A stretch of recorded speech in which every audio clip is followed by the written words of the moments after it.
नमस्कार दोस्तों, आज हम अकाउंटिंग एंड ऑडिटिंग का चौथा unit advanced and recent trends in accounting पढ़ेंगे। इसमें हम एचआरडी देखेंगे, फिर इन्फ्लेशन, फिर सीएसआर। तो फर्स्ट टॉपिक हम लोग का एचआरडी है, ह्यूमन रिसोर्स अकाउंटिंग। इसमें से हर साल यूजीसी नेट एग्ज़ाम पेपर में 2 सवाल पूछा जाता है। 2 मार्क्स का क्वेश्चन पूछा जाता है। उसको अच्छे से आप लोग करिएगा। पहला है ह्यूमन रिसोर्स अकाउंटिंग होता क्या है। ह्यूमन रिसोर्स अकाउंटिंग का मतलब है कंपनी के एम्प्लॉयज़ ह्यूमन कैपिटल की वैल्यू को मनी टर्म्स में मेजर करना और उन्हें फिनेंशियल स्टेटमेंट में रिप्रेजेंट करना। इसको और अच्छे से समझेंगे आगे। तो चलिए समझते हैं। मान लीजिए आपकी एक सॉफ्टवेयर कंपनी है और आपके पास एक बहुत सीनियर कोडर है जो अकेले पूरा ऐप संभालता है।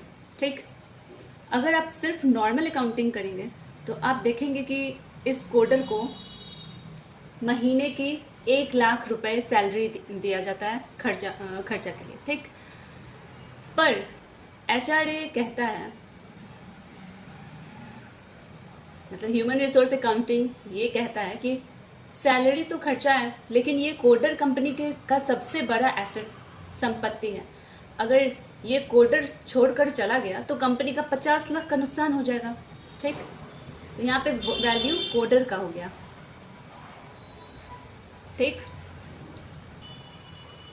अब इसमें पहला आता है हिस्टोरिकल कॉस्ट। इसको भी आसान भाषा में समझते हैं कि ये होता क्या है। अब उस आदमी को, मतलब कि उस कोडर को ढूंढने, इंटरव्यू लेने और ट्रेनिंग देने में टोटल कितना खर्चा हुआ, इसको हिस्टोरिकल कॉस्ट कहते हैं। ठीक, दूसरा है रिप्लेसमेंट कॉस्ट। अगर वो आदमी आज जॉब छोड़ दे, वही कोडर अगर जॉब छोड़ दे तो वैसे ही नया बंदा लाने में कितना पैसा लगेगा। ठीक, तो ये रिप्लेसमेंट कॉस्ट हो गया। फिर तीसरा है लेव एंड स्वार्च मॉडल। वो आदमी जब तक कंपनी में काम करेगा तब तक उसे टोटल कितना सैलरी मिलेगा उसकी आज की वैल्यू निकालना। ठीक है, तो ये हो गया लेव स्वार्च मॉडल, प्रेजेंट वैल्यू मॉडल। ठीक, अब इसको एग्जाम में कैसे पूछते हैं, ऑथर नेम पूछ दिया जाता है। जैसे हिस्टोरिकल कॉस्ट को किसने दिया, किसने लिखा है, तो ब्रूमेट, फ्लैमहॉल्ज एंड पाइन। ठीक है, रिप्लेसमेंट कॉस्ट ब्रेंसिस, लिकर्ट, फ्लैमहॉल्ज। लेव एंड स्वार्च मॉडल ये सबसे इंपॉर्टेंट है कि प्रेजेंट वैल्यू मॉडल को किसने दिया। ठीक है, तो इसका आंसर हो जाएगा लेव एंड स्वार्च मॉडल। अपॉर्चुनिटी कॉस्ट को के ऑथर कौन है, तो हेल्किमियान जोन्स, अनपरचेस्ड गुडविल मेथड के हेरमैनसन है। तो घुमा फिरा के हर साल 2 क्वेश्चंस इसमें से आता ही आता है। इसको अच्छे से याद कर लीजिएगा। ठीक है, हम अब चलते हैं इन्फ्लेशन अकाउंटिंग पे। ये क्या है? इन्फ्लेशन मतलब होता है महंगाई। ठीक है, अब इन्फ्लेशन अकाउंटिंग का मतलब है financial statement, PL and balance sheet, मतलब profit and loss account, balance sheet को current market price inflation rate के हिसाब से एडजस्ट करना। इसका ज़रूरत क्यों पड़ता है? Traditional accounting historical cost principle पर चलता था। ठीक है, इस वाले में अगर आपने 20 साल पहले लैंड 10 लाख रुपया का लिया था तो आज भी बैलेंस शीट में 10 लाख दिखता है, जबकि उसकी रियल वैल्यू कितनी हो जाती है? बहुत ज़्यादा बढ़ जाता है, 1 करोड़ हो सकता है। इससे प्रॉफिट डिस्टॉर्टेड, गलत दिखता है। ठीक, तो ये इसको और अच्छे से समझते हैं कि आपके दादाजी ने 1990 में एक दुकान 1 लाख में खरीदा था। ठीक, आज 2026 में उस दुकान का कीमत 1 करोड़ है। अब नॉर्मल अकाउंटिंग अगर के हिसाब से देखेंगे तो दुकान को आज भी 1 लाख के दिखाती है, क्योंकि तब 1 लाख में रुपया में खरीदा था। इससे बिजनेस का सच्चा हिसाब पता नहीं चलता है। इन्फ्लेशन अकाउंटिंग के हिसाब से देखते हैं तो कहता है कि इन्फ्लेशन अकाउंट ये कहता है कि महंगाई, इन्फ्लेशन बढ़ गया है तो दुकान का आज का मार्केट प्राइस 1 करोड़ के हिसाब से अकाउंट्स बनाओ ताकि असलियत पता चले। ठीक, अब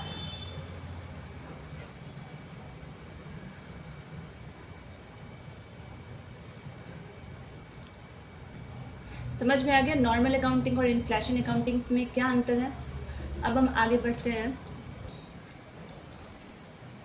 अब इन्फ्लेशन अकाउंट में 2 मेथड आता है, ठीक है। पहला है CPP, current purchasing power method. इसमें महंगाई का इंडेक्स इन्फ्लेशन रेट से पुराना दाम को आज के दाम में कन्वर्ट करना होता है, ठीक है। CCA दूसरा है current costing account. Current cost accounting में आज अगर वही सेम दुकान या मशीन बाजार से दोबारा खरीदा जाए तो कितना का मिलेगा, ये हो गया रिप्लेसमेंट प्राइस में, ठीक। अब आते हैं CSR, कॉर्पोरेट सोशल रिस्पॉन्सिबिलिटीज पे। ये क्या है? इसका मतलब मोटा मोटी होता है समाज का सेवा का हिसाब किताब, ठीक है। समाज के सेवा के लिए होता है। कॉर्पोरेट सोशल रिस्पॉन्सिबिलिटी से ही समझ में आता है। सोशल मतलब सोसाइटी, समाज से।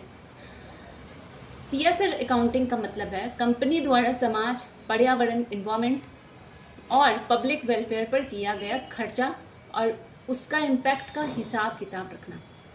अब इसको ऐसे समझते हैं, टाटा या रिलायंस द्वारा स्कूल चलाना, ट्री लगाना या फ्री हेल्थ कैंप्स लगाना, ठीक है, ये सब आ गया। लीगल रिक्वायरमेंट्स इन इंडिया में कंपनीज एक्ट 2013 के तहत section 135 companies act applicable on companies meeting any of these criteria in the preceding financial year, ठीक।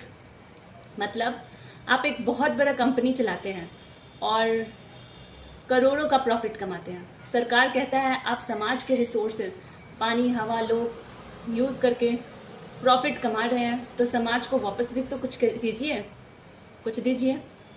तो यहाँ पे रूल्स आता है सेक्शन 135 का, कंपनीज एक्ट का। हर बड़ा कंपनी को अपना कमाई का 2% समाज का भलाई पर खर्च करना पड़ेगा, जैसे फ्री स्कूल चलाना, पेड़ लगाना, हॉस्पिटल में मदद करना, ये सब आता है, ठीक है। दूसरा है CSR अकाउंटिंग। ये क्या है? इसमें यही हिसाब किताब रखना कि कंपनी ने वो 2% पैसा कहाँ और कैसे खर्च किया, ठीक है। अब एक मोटा मोटी हम बता देते हैं कि HRA, इन्फ्लेशन अकाउंटिंग और CSR अकाउंटिंग में क्या डिफरेंस है, तो आप लोग का कॉन्सेप्ट बिल्कुल क्लियर हो जाएगा। HRA एम्प्लॉय सिर्फ खर्चा नहीं, कंपनी का संपत्ति है, ठीक।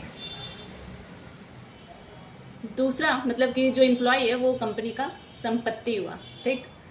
इन्फ्लेशन अकाउंट दूसरा है, पुराने दाम भूल जाओ, महंगाई के हिसाब से नया दाम लिखो, ठीक है। और तीसरा है CSR अकाउंट, मेरा ये वाला, जो बड़ा कंपनी को प्रॉफिट का 2% समाज का सेवा में लगाना जरूरी है। समझ में आ गया? यहाँ पे 2% लिख देते हैं ताकि आप लोग को याद रहेगा 2%, ठीक। अब हुआ क्लियर कंसेप्ट। अब हम नेक्स्ट ऑडिटिंग वाले सेक्शन पर चलेंगे। तब तक के लिए थैंक यू एंड नमस्कार।